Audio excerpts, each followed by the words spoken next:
For decades, we've all been sold this idea that the secret to a breakthrough is getting a bunch of smart people in a room with a whiteboard. But what if that whole ritual is actually, well, what if it's crushing our creativity? In this explainer, we're going to dive into the science that proves why your very best ideas almost never happen in the boardroom. I mean, just think about it for a second. When did your last real aha moment hit you? Was it actually during a scheduled meeting? Or was it, on a long drive, maybe during a quiet walk, or, yep, in the shower? There's a really powerful reason for that, and it's the key to unlocking your most innovative thoughts. Man, this quote just hits the nail on the head, doesn't it? Brainstorming meetings so often just turn into a competition. You've got social pressure, you've got groupthink, and that little voice in your head worrying about saying something stupid. It's an environment that's basically designed to reward quick, safe ideas, not the deep, game-changing ones. So, picture this. On one hand, you have the brainstorming session. It's noisy, it's high pressure. You're totally focused on what everyone else is saying. And on the other hand, you have that moment of clarity when you're alone. It's quiet, you're relaxed, and your mind is free to just connect things. These two states are, well, they're basically opposites. And this is so important to understand. The fact that brainstorming fails doesn't mean you have a bad team. Not at all. It just means you're using the wrong tool for the job. It's like you're trying to force creativity in a place that's actively working against it. So what is the right environment? Well, to figure that out, we need to take a look inside the brain. All right, so what's the actual science behind those aha moments?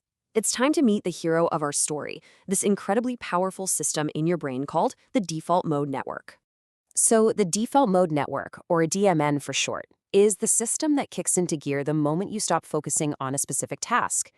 It's the part of your brain that daydreams, that thinks about the past, that imagines the future. Think of it like your brain on autopilot, but in the best possible way.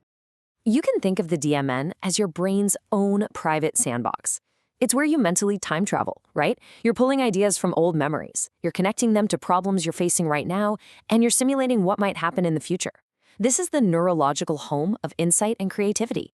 And yeah, this is the perfect way to put it. It's not just some background noise your brain is making.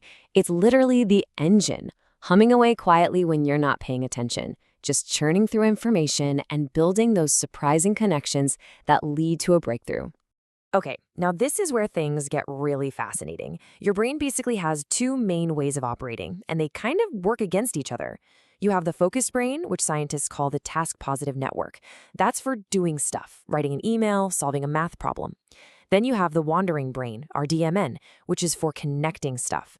They're like a seesaw. When one is up and active, the other one is down and quiet. And boom, this chart says it all. Just look at how DMN activity shoots up during rest and completely plummets during a focused task. A brainstorming session is a focused task. You are actively, neurologically, shutting down the very creative engine you're trying to fire up. This is the fundamental reason the whole thing just doesn't work. So if that kind of forced focus is the enemy of creativity, what's the solution?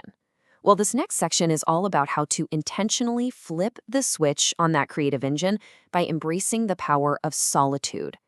Now, let's be super clear about what we mean by solitude. This is not about being lonely or isolated. It's a strategic choice. It's about deliberately creating these little moments of quiet, totally free from texts, emails, and conversations, to give your default mode network the space it needs to do its magic.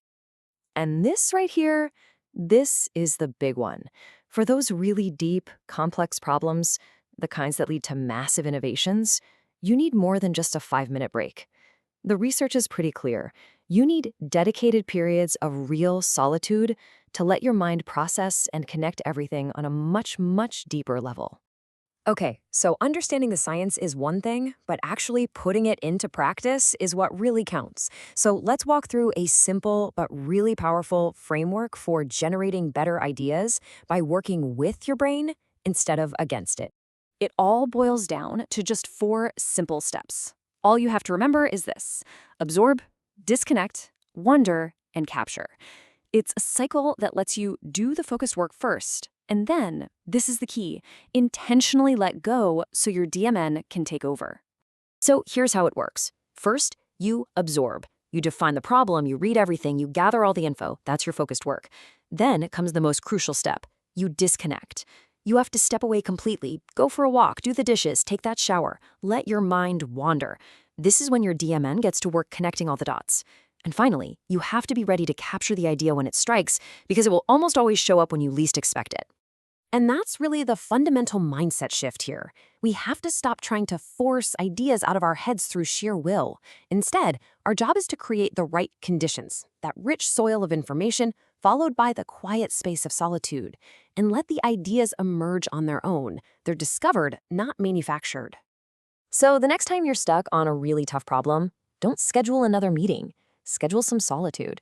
And ask yourself this: what great idea is already swimming around in my head, just waiting for the quiet it needs to finally be heard?